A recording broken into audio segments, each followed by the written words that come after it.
यह कहानी उस समय की है जब मैं एक कंपनी में इंजीनियर के पद पर था। वही मेरी दोस्ती एक लड़के से हुई जिसका नाम गौतम था। गौतम और मैं बहुत अच्छे दोस्त बन गए थे और हम दोनों एक ही कंपनी में काम किया करते थे, इसलिए हम दोनों एक दूसरे के अच्छे घुल मिल गए थे। कुछ साल बाद हम दोनों का ट्रांसफ़र दूसरे शहर जयपुर में हो गया। जयपुर का नाम तो पहले हमने सुना था कि वहाँ एक और कंपनी बन रही है, लेकिन हम जयपुर कभी नहीं गए थे। हम गौतम की कार से पूछते पूछते जा रहे थे। कंपनी से उस शहर की दूरी लगभग 100 किलोमीटर के आसपास होगी। कुछ दूरी पर निकलने के बाद हमने एक पेट्रोल पंप पर डीजल डलवाया और वहाँ खड़े एक व्यक्ति से जयपुर जाने का रास्ता पूछा। आदमी ने कहा, जयपुर जाने के 2 रास्ते हैं। पहला रास्ता सामने से दाईं तरफ है जो ठीक है और उस रास्ते पर बहुत लोग आते जाते हैं। दूसरा रास्ता जंगल से होता हुआ जाता है जो थोड़ा सुनसान है, लेकिन जयपुर की दूरी आधी रह जाती है। मैंने जंगल वाले रास्ते से जाना उचित समझा, लेकिन गौतम ने मना कर दिया। मेरे कई बार कहने पर वह तैयार हो गया और हम जंगल के वाले रास्ते से चल दिए। किंतु जैसे ही शहर आने वाला था, उस शहर के पहले ही सुनसान रास्ते पर हमारी कार अचानक खराब हो गई। मैंने गौतम से कहा, इस कार को अभी अभी खराब होना था। जैसे ही हमने उतर के कार को देखा, इंजन में धुआं ही धुआं भरा था। शायद इंजन की पानी की टंकी में पानी बिल्कुल भी नहीं था। अब उस सुनसान रास्ते पर हम दोनों खड़े होकर वाहन का इंतज़ार करने लगे, लेकिन बहुत देर तक इंतज़ार करने पर वहाँ से कोई भी नहीं निकला। तो गौतम ने कहा, इस रास्ते से कोई भी नहीं निकल रहा है। अब इस सुनसान जगह पर पानी कहाँ मिलेगा, और यहाँ चारों तरफ जंगल ही जंगल है। दूर दूर तक कोई बस्ती या गांव भी नज़र नहीं आ रही है। क्या इस जंगल में पानी मिलेगा? पानी की व्यवस्था तो करनी होगी, वरना कार आगे नहीं जा सकती, क्योंकि इंजन इतना गर्म हो गया था जैसे आग लगने वाली हो। मैंने कहा, ठीक है, मैं पानी की तलाश में निकलता हूँ, जब तक तुम यही गाड़ी के पास रुको।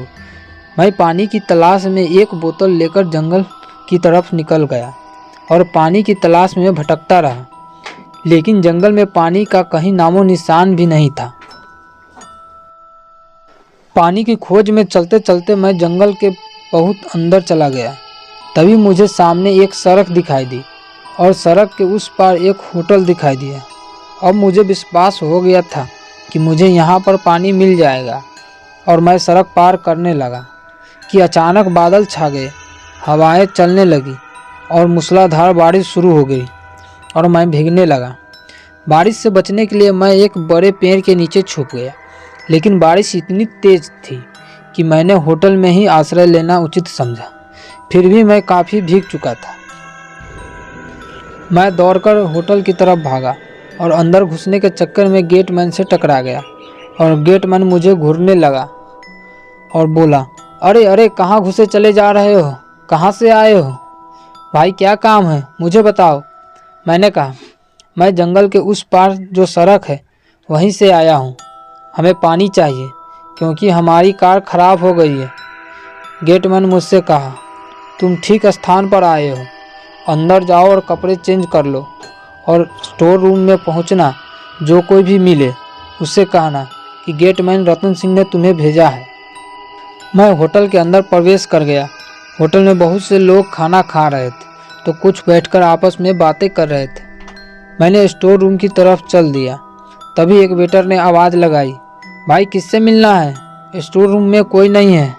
तब मैंने कहा, मुझे गेटमैन ने भेजा है। मैं बारिश में भीग चुका था। वेटर मुझसे कहा, चलो मेरे साथ और कपड़े चेंज कर लो, वरना तुम्हें सर्दी लग जाएगी और तुम बीमार पड़ सकते हो। हम दोनों स्टोर रूम की तरफ चल दिए।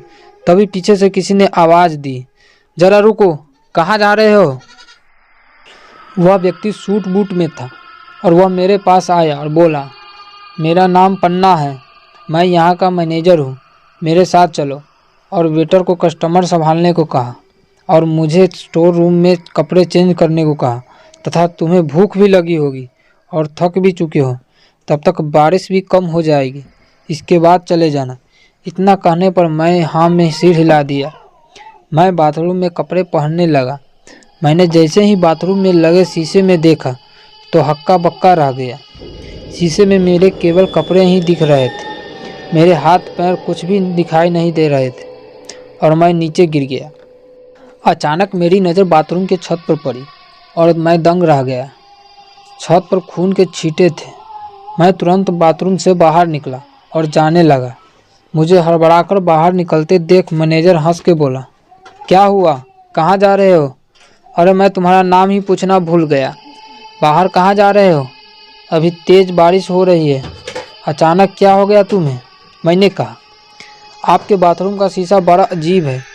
शीशे में मेरे हाथ पैर कुछ भी दिखाई नहीं दे रहे हैं, केवल कपड़े दिखाई दे रहे हैं और बाथरूम की छत पर खून के छींटे पड़े हुए हैं। मैनेजर मुझे लेकर फिर बाथरूम में गया, किंतु ना वहाँ खून के छींटे थे और शीशे में मैं भी पूरी तरह नज़र आ रहा था। मुझे बड़ा आश्चर्य हुआ कि ऐसा नहीं हो सकता। मैनेजर ने मुझसे कहा, शायद तुम्हें कोई भ्रम हो गया होगा। चलो आओ मेरे साथ कुछ खा पी लो, लगता है तुम बहुत भूखे हो। मैनेजर ने वेटर को कहा और वेटर ने मेरे टेबल पर खाना पहुंचाया, जिसमें चावल, दाल तथा हरी सब्जियां भी थी। किंतु जैसे ही मैंने पानी का गिलास उठाया, पानी खून में बदल गया और मेरी खाने की थाली में राख और हड्डियां आ गई। मेरे रोंगटे खड़े हो गए और मैं डर के मारे कांपने लगा और चिल्लाया। तभी पलक झपकते ही होटल के सभी लोग कंकाल में बदल गए। फिर मुझे कुछ याद नहीं कि क्या हुआ। जब मुझे मेरे चेहरे का गीलापन महसूस हुआ तब मैं नींद से जागा और मैंने पाया कि जिस होटल में मैं था वह तो खंडहर है और मैं अपने दोस्त की गोद में था तथा एक आदमी मेरे सामने खड़ा था। फिर मेरे दोस्त ने बताया कि जब मैं लौटकर नहीं आया तो मेरे दोस्त ने एक राहगीर को रोका और मुझे ढूंढते ढूंढते यहाँ आए और मैं इस खंडहर में बेहोश पड़ा था। मैंने बोला, इस जगह तो होटल था और क्या खंडहर कैसे बन गया? आदमी ने कहा, ये क्या कर रहे हो बाबूजी, यहाँ होटल तो 30 साल पहले था, जो एक बम ब्लास्ट के कारण खंडहर में तब्दील हो गया। उस आदमी की बात सुनकर मैं हैरान रह गया कि मैं जिन लोगों से मिला था वो 30 साल पहले मर चुके थे। आज के लिए इतना ही, धन्यवाद। यह कहानी आपको कैसी लगी प्लीज़ कमेंट करके ज़रूर हमें बताएं।